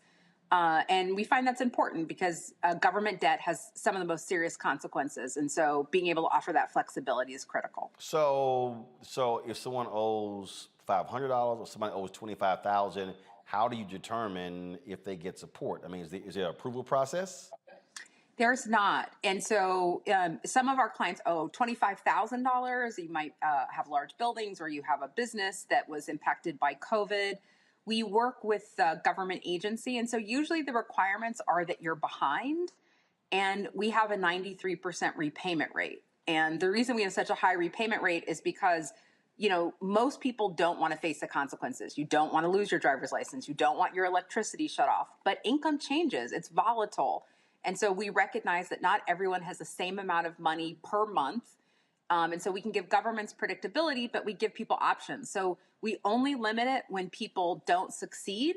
And but otherwise, we want people to have opportunity, and we think government should make it easy to pay their bills. Why would we make it hard for people to pay these bills? It doesn't make any sense, and to make it difficult. And in some cases, it used to be where you had to bring in your taxes, you had to come into an office to be able to put yourself on an installment plan. And that doesn't make sense, because for people who have money, it doesn't work that way. Panel questions, Robert. And so, where have you already rolled this out at, and what's been the response thus far when you reach out to partner with different agencies? Yeah, we're in places like California. We're in Alameda County, Marin County, Solano County, San Francisco, Long Beach, getting ready to try to work with Los Angeles. And so we're also in Cincinnati, we're in Milwaukee, we're in Richmond, Virginia, Alexandria, Virginia. So we're in pretty diverse areas. And the response is pretty good, because we're going to people and saying, you're behind.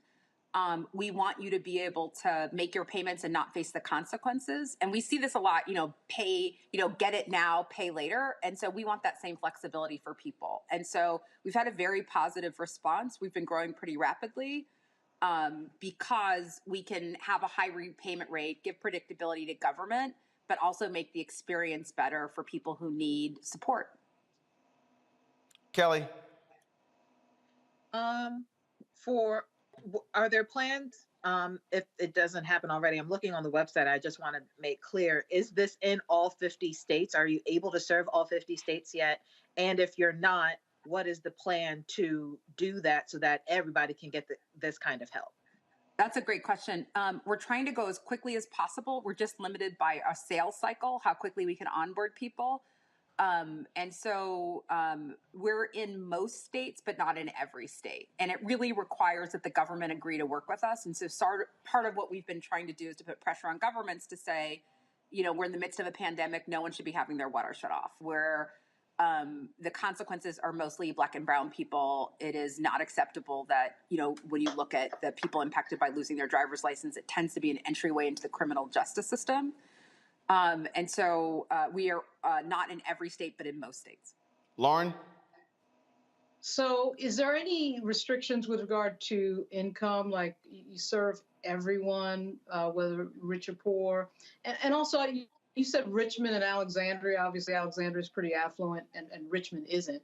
Are you, what has been? Have you noticed that in the results with regard to payment, or has it mattered any? These affluent areas. What can you say about that? Thank you. Thanks so much. It depends on where we are. In some places, we've seen traditionally affluent areas that have been impacted pretty significantly by COVID. And so people who were kind of one paycheck away from poverty have lost that paycheck. And we're definitely seeing a large group of those people. Our repayment rate tends to be actually very high with people who are low income. And the reason is because people just don't get treated with dignity, respect, and flexibility. And so the worst thing that happens if someone doesn't pay us is we send them back to the government. And so people appreciate that and have been very, very respectful and responsive. And we're rooting for people's success. And so we try to do something called self-attestation, which is where someone can say, this is what my income is, instead of trying to have someone prove it. And that's worked really well. In a couple places, we did self-attestation and we retained the right to audit, which means if anyone ever came back to us, we could come back and ask you to verify that. And in 2 places, we had an audit because it was federal money, and both came through pretty flawlessly because people tend to not lie about what their income is, and they still have to pay it back. And so it's been pretty impressive, but we don't see a significant difference between kind of affluent areas or people that have been COVID impacted versus people who have not.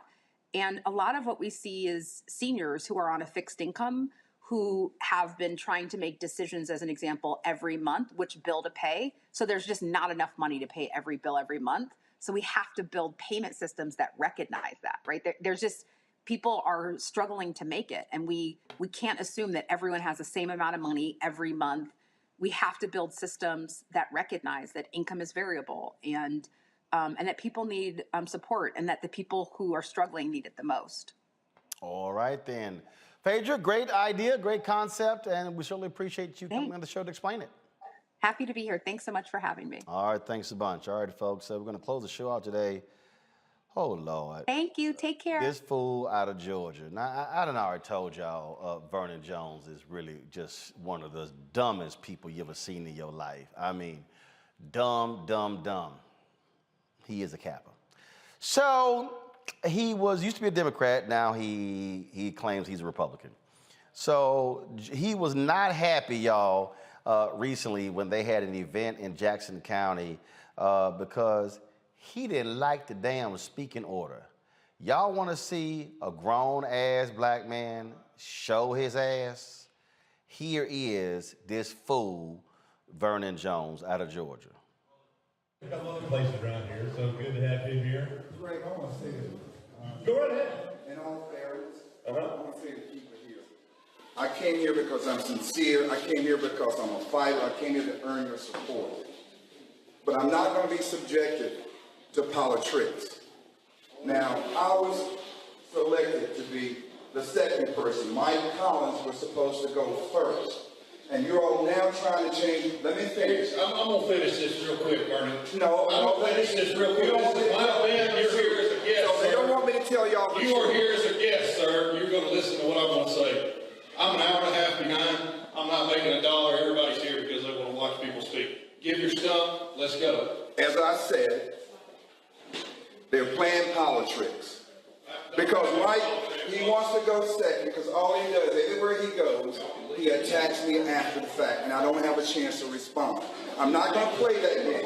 He has called me some mean things. They actually tried to get my campaign manager tonight to go down and pull my name out of the hat. Let's have a drawing. No, we were told he was going first, and I'm going second, and that's what's going to happen. Now, let's not play politics. What you're here to talk about. I'm not going to do that. I don't play games like that. You know what the rules are. We all know what you are. You're not going to do it. Okay. In this case, boss, I'll make sure to let him know. I'm sorry this happened, but I don't play games like that. I'm here. I came here because I'm sincere about earning our support. He was supposed to look. He showed up after 7 o'clock when the speech was started. So if you were here, your time slot was ready. My time slot was 8:30. I was here before 8:30, and I was told well in advance that I would be the second person after Mike Collins. Now, they changed the rules on me. Now, if y'all don't think being fair is being fair, then that's fine. I'm not going to subject myself to this. That's not right. And he does have the right not to speak if he would like to, so don't hold against him. Robert, that's your boy from Georgia. Hey, look, y'all ain't about to play around with Vernon. Vernon let these people know he can be down in Jackson County. I'll be damned if I be in a room full of MAGAs in Jackson County, Georgia after sundown making a fuss. But that's who Vernon is. I met Vernon in 2002. He was a speaker at freshman orientation at Clark, Atlanta that year, and we got into an argument within 6 seconds of meeting. This is just who Vernon is. Vernon always going to be Vernon. So no matter what, he is consistent. And look, I hope he got out of there before the sun went down and got back to Metro Atlanta. So more power to it. Lauren, go ahead. You know, I never thought that I would be saying this, Roland. Okay. But I've been working in politics since I was 13. My mother worked for a politician in New York, and I worked for that politician. I was like 14, 15 years old. And I got to tell you, there is nothing more obsessive than speaking order at political events. I have seen people melt down time and time again over speaking order. I've seen people melt down over, oh my God, the vice president or Barack Obama is going to speak at this thing, and I want to speak at it, and I've got to speak at it, and it's got to be at 8:30. I mean, I've seen this before. So even though I know Vernon Jones is nuts, I kind of feel for him a little bit, because I've seen this behind the scenes multiple times, and it's just the weirdest thing. People are obsessed with speaking order when they speak, and then if they get skipped over, they flip out.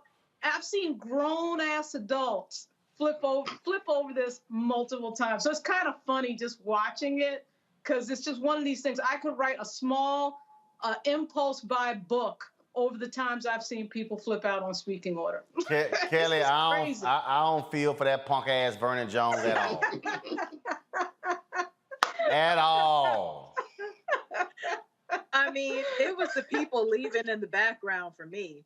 Like, they didn't even care whether he was going to speak or not. And that's so typical local politics, to just kind of leave when you want to leave and come in when you want to come in. The irony is not lost on me that allegedly he arrived on CP time and still wanted his slot, allegedly. If you heard the tape, it said that, the thing started at 7, but because he was supposed to speak at 8:30, he felt like he could come in late. Clearly, these color redacted people do not do CP time. So, that's the way the cookie crumbles, Mr. Jones.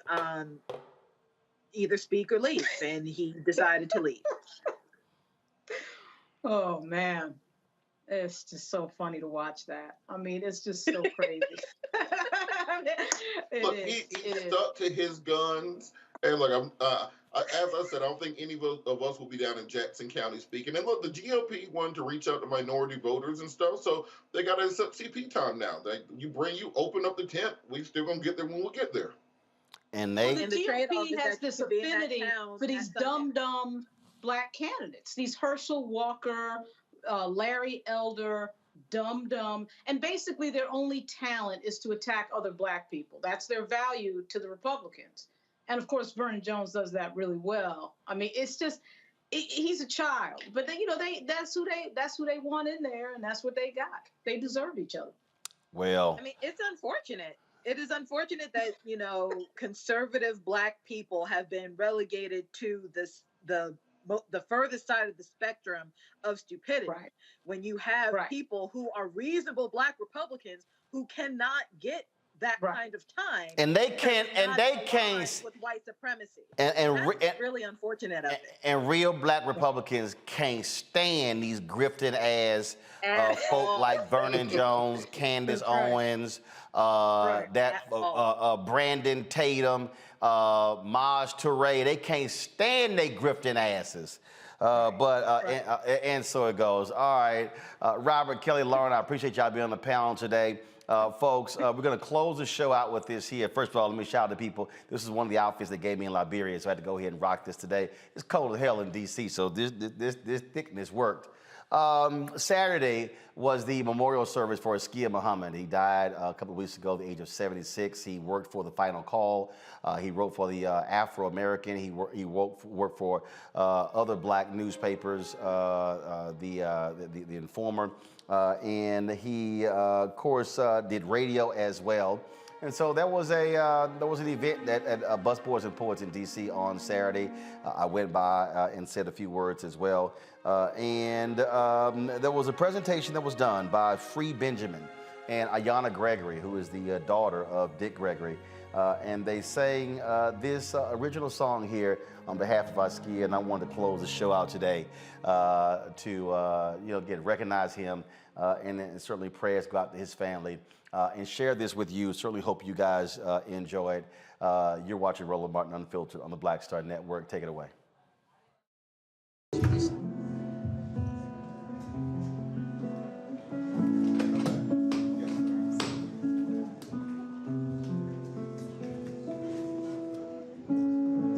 It's all about love. We gotta put somewhere there's none. Feel its frequency in our heart. Chakra.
Liberator, man of peace and nobility, scholar, poet, writer, author, intellectual, brilliant photojournalist, musical curator, editor-in-chief, news director, radio and television commentator, son, brother, husband, father, grandfather, master teacher, mentor, servant of Allah, builder, visionary, healer, soul brother. Ashe, ashe, ashe, ashe.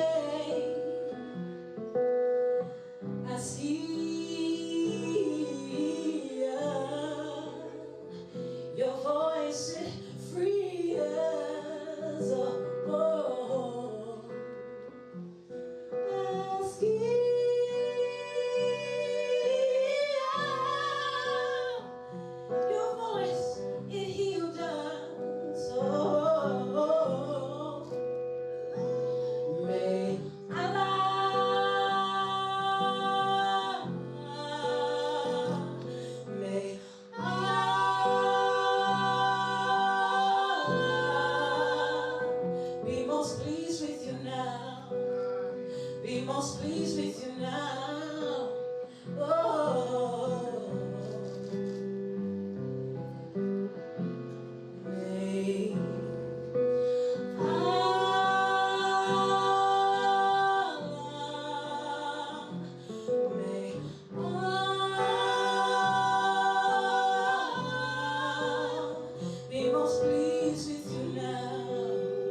this song in offering to our dear.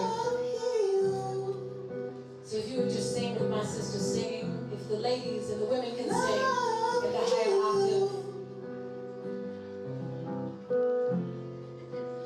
Love heals. And if the brothers can sing in a lower octave. Love heals. And if we could just create a symphony orchestra for our brother. Love heals. And we know that he can hear us right here. Love heals. Your love for your people, my brother. Love heals. Your love and commitment to Islam. Love heals. Askia Muhammad, your love and commitment to your family. Love heals. Your love for truth and righteousness, it heals. Love heals. Your love for liberation, it heals. Love heals. Your love for integrity and compassion, it heals.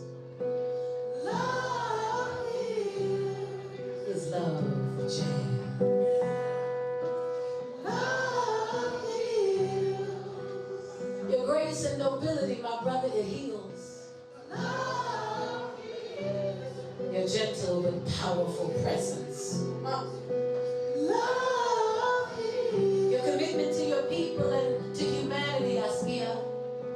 Love heals. Your healing vibration, Askia heals. Yeah. Love heals. Love heals. Askia. Love heals. Askia